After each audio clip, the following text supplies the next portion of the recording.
Hi everyone, welcome to my channel. My name is Sylpharionz and today I am going to talk about the new game that was just recently released, Summoner's War Lost Centuria. Before we begin, let me show you my profile so that you'll believe whatever I am going to say in this video, coming from the top 200 players in the server right now. So this is all based on my own experience playing this game. Alright, let's start by talking about the game mechanic in general. You and your opponent has 8 units each, and the goal is to defeat all the enemy units before yours. You do this by auto-attacking the units in turn, starting from the very first position until the last one, or by casting unit skills in the form of 4 random cards using mana as the cost, which will be generated over time, like this.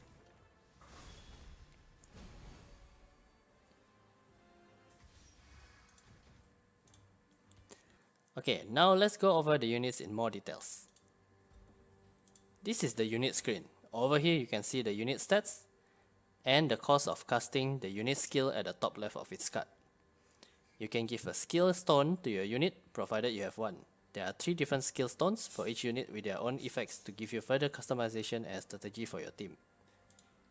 You can also assign runes to your unit. Assigning 3 runes from the same set will give you a set bonus. Runes can also be powered up or enchanted to improve its benefits.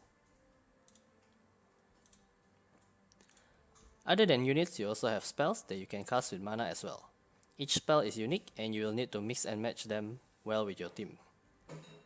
Every time you pull a duplicate unit or spell, you can level them up if you have enough for the duplicate. Formation is where you set your team, with the position numbered below. The position corresponds to the order in which they will take damage from auto attacks, from 1 to 8. The team is split into front line and back line, which will be designated target for some skills. Each formation can have 8 units and up to 3 spells. In general, it is better to put more tanky units at the front and the squishier ones at the back.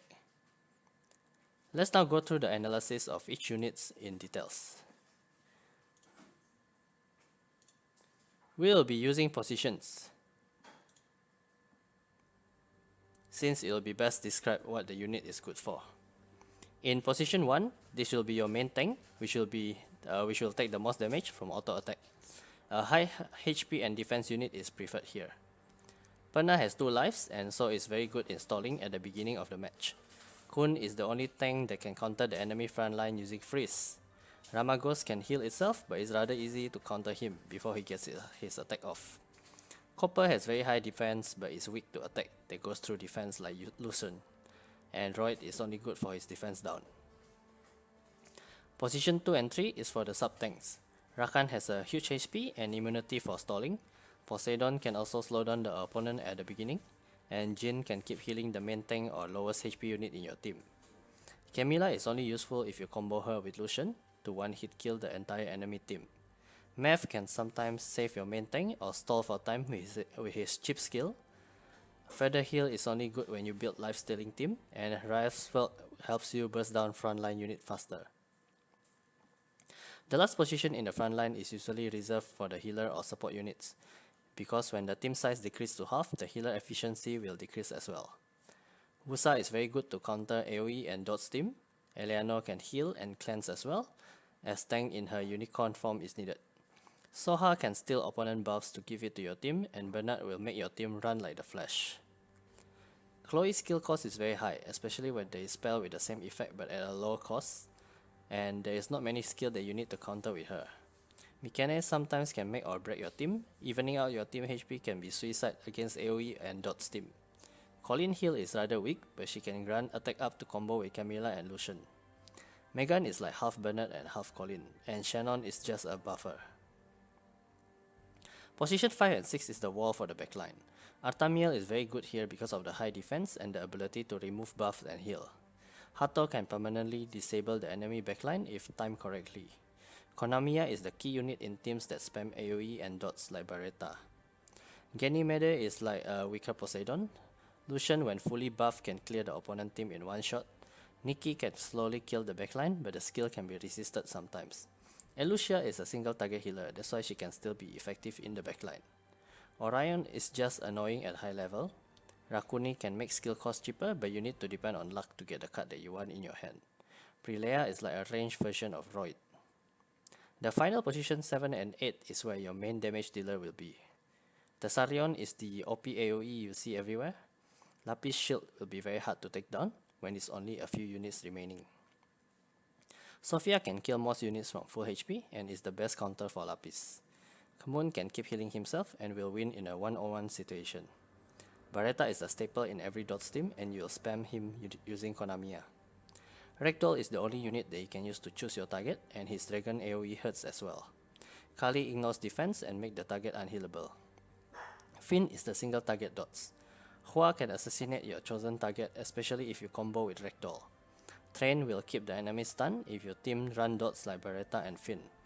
Sig is just a normal single target DPS, and Tagaros is only used for a situational stun. Okay, to give you an idea of this position in action, let me now show you a replay of my Diamond 2 rank battle replay.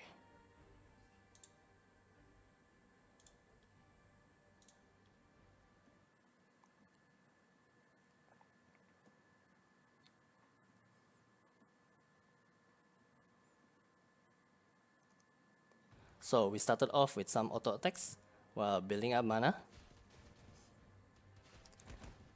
Since the opponent did not use any skill, I used my Rakan here to force an opener. Opponent used Bernard to accelerate, and that's when I used Artamiel to convert the buffs into damage and kill his Rakan.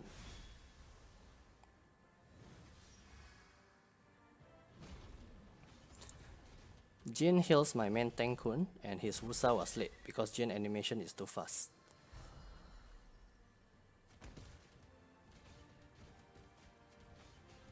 Kun uses skill here just to give him the defense buff, just before Thessarion AoE hurts like hell.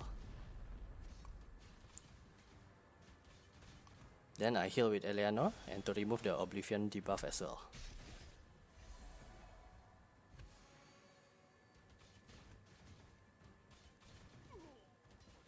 Sophia kills Wusa from full HP because wind counters water.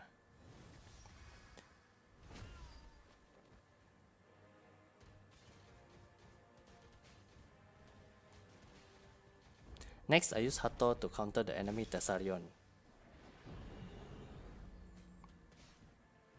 He transferred the sleep to me, and then I transfer it back again.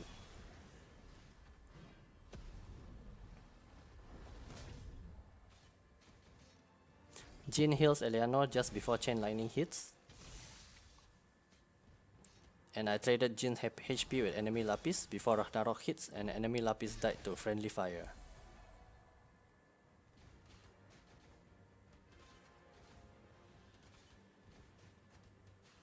Another Hato counter for Thessarion, and this is how you keep the opponent main DPS in check.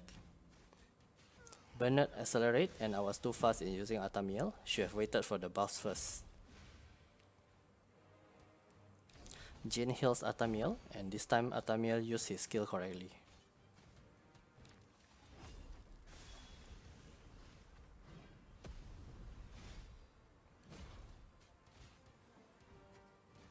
Jin gains invincibility just before enemy Kamun hits. And this time Thessarion is countered by Jin's stun.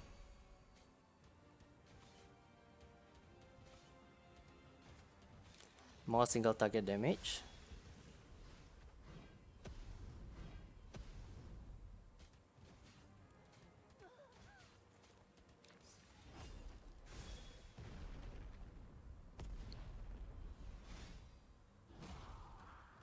Then I use Soul Cleanse to remove Oblivion and heal up.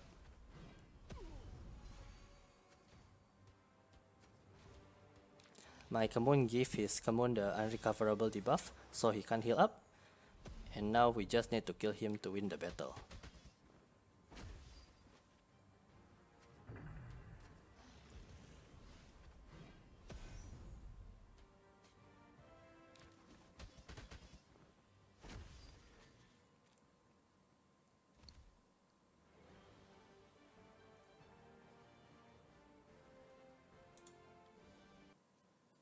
Alright, that's all for the video. If you like this kind of content, please leave a comment on what you want me to review next. Thank you for watching and see you next time.